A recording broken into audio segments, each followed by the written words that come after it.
Consulate wars and closures and rising diplomatic tensions between China and the United States comes another development which will further add to the strain. The US aircraft have been sighted near mainland China. In fact, one plane even reached within 100 kilometers of distance of Shanghai.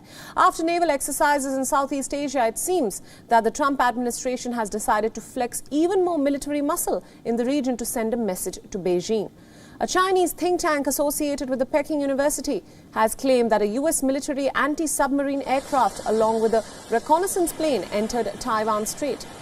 Not only that, but the think tank also said that the US Navy P-8A was operating near Shanghai with the USS Rafael Peralta, a guided missile destroyer following a similar route.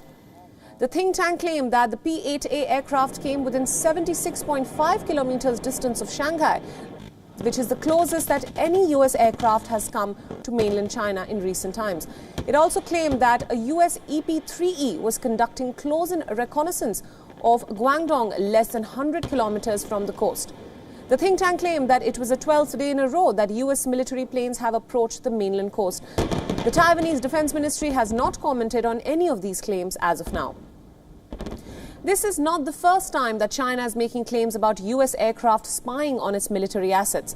Earlier last week, Chinese Communist Party's mouthpiece, the Global Times, claimed that after ordering the closure of Chinese consulate in Houston, the US military sent reconnaissance aircraft to the South China Sea and the Yellow Sea in order to gather intelligence on possible submarine and aircraft carrier movements by the Chinese PLA.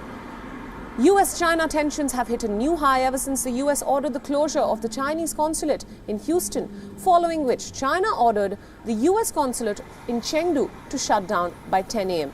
earlier this week.